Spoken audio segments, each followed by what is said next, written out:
Meus irmãos e minhas irmãs, paz e bem.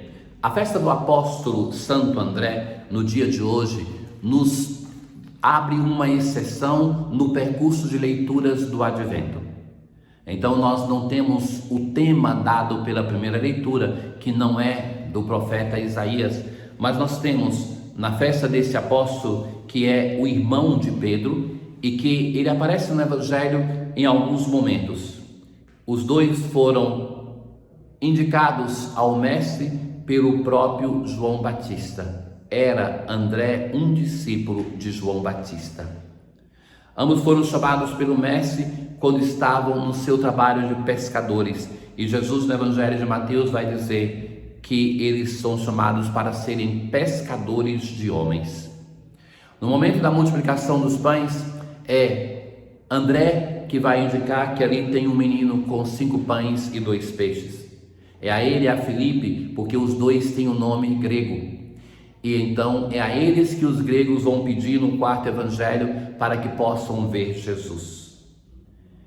A igreja reconhece nesses dois irmãos os dois pulmões da igreja de Cristo.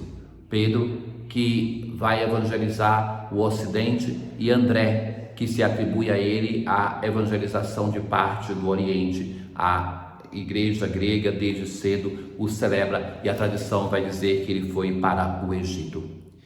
Na primeira leitura de hoje, o apóstolo vai dizer assim: é crendo no coração que se alcança a justiça, a santidade, e é confessando a fé com a boca que se consegue a salvação. Então, crer com o coração não é somente ter sentimentos para com o Senhor, mas o coração é símbolo de todas as nossas opções essenciais.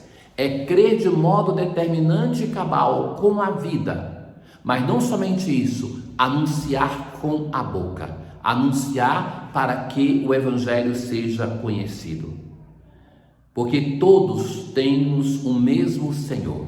Essa afirmação que é recorrente no Novo Testamento é para romper com aquela divisão comum entre os membros do povo de Israel e os povos pagãos, que na religião de Israel eram considerados de modo muito diferente.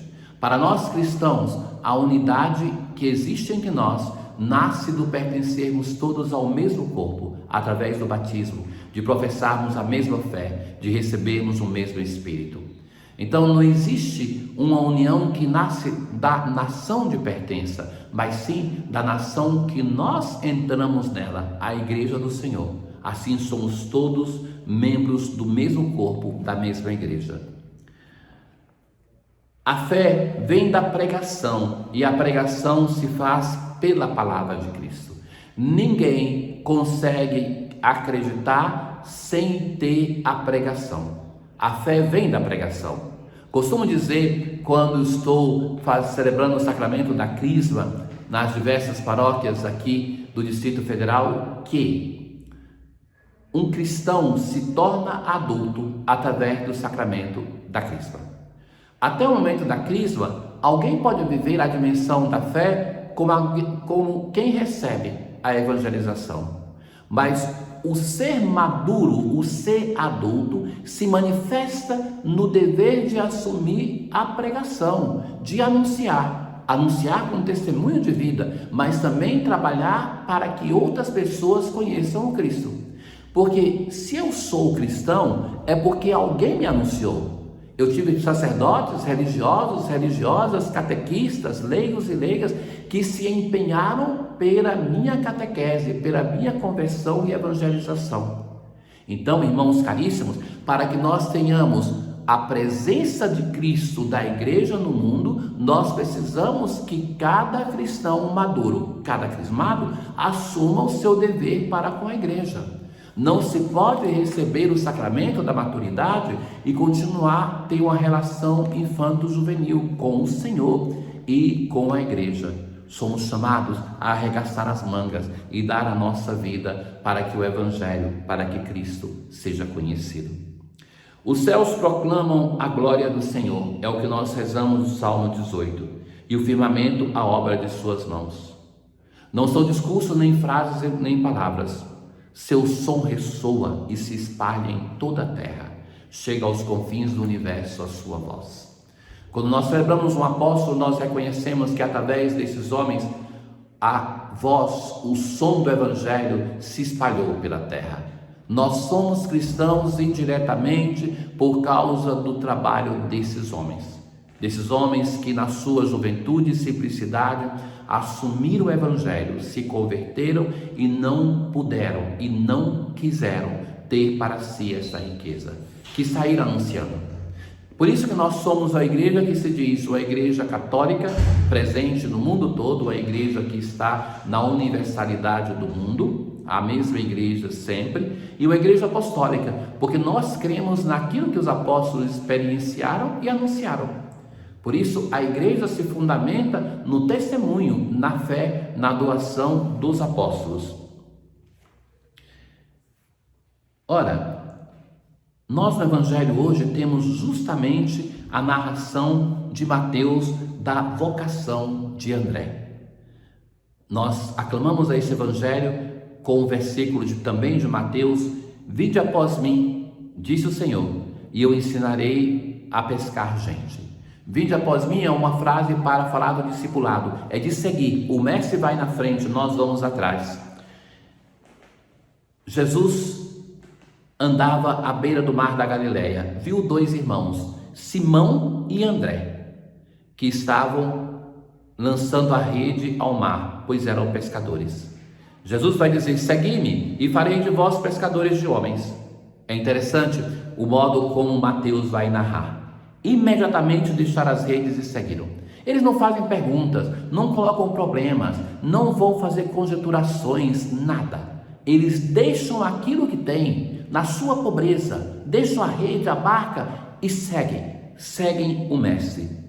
Caminhando mais um pouco, Jesus não se detém. Jesus tem a urgência de evangelizar, precisa ter discípulos para evangelizar.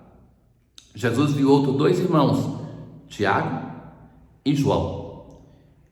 Estavam na barca com seu pai, Zebedeu, consertando as redes. Jesus os chamou. Eles imediatamente deixaram a barca e o pai e o seguiram. Deixar imediatamente. Não fazer perguntas, não colocar problemas, mas ter a disponibilidade. Por que eles fazem isso? Porque somente quem se apercebe que encontrou um tesouro maior do que aquilo que tem, que está buscando, é capaz de mudar a direção da vida. Somente assim nós podemos fazer um caminho de escuta e de conversão. Muitas vezes nós, para fazer qualquer mudança na nossa vida, nós colocamos uma série de dúvidas. Nós nos questionamos, sobretudo, sobre as vantagens que nós vamos ter. E com isso nós adiamos a nossa conversão. Estes, imediatamente, deixam o que têm, deixam a própria companhia dos pais para seguir Jesus. Encontrar alguém pelo qual vale a pena arriscar o que se tem, até mesmo os afetos mais importantes, para fazer-se discípulo de Jesus. Mas por outro lado, nós vemos Jesus que vai passando, vai chamando, vai indo adiante. Jesus que tem desejo de anunciar, tem desejo de anunciar o reino de Deus, por um lado, mas também de levar as pessoas a uma experiência deste reino, a um caminho de encontro da felicidade. A festa de hoje não se insere dentro do tema do Advento, mas o grande tema do Advento é aquele da alegria. A alegria de ver que o Natal está se aproximando, a alegria de ver que nós clamamos ao Senhor, que Ele venha, que Ele nos possibilite e que nós também colaboremos para ter um encontro de vida com Ele, assim como tiveram esses 4 discípulos do Evangelho de hoje, que se tornam apóstolos. Irmãos caríssimos, o testemunho de Santo André e dos outros apóstolos sustente-nos na nossa preparação para o Natal do Senhor. Nós o suplicamos, ó Deus onipotente, que o apóstolo Santo André, pregador do Evangelho e pastor da vossa igreja, não cesse no céu de interceder por nós.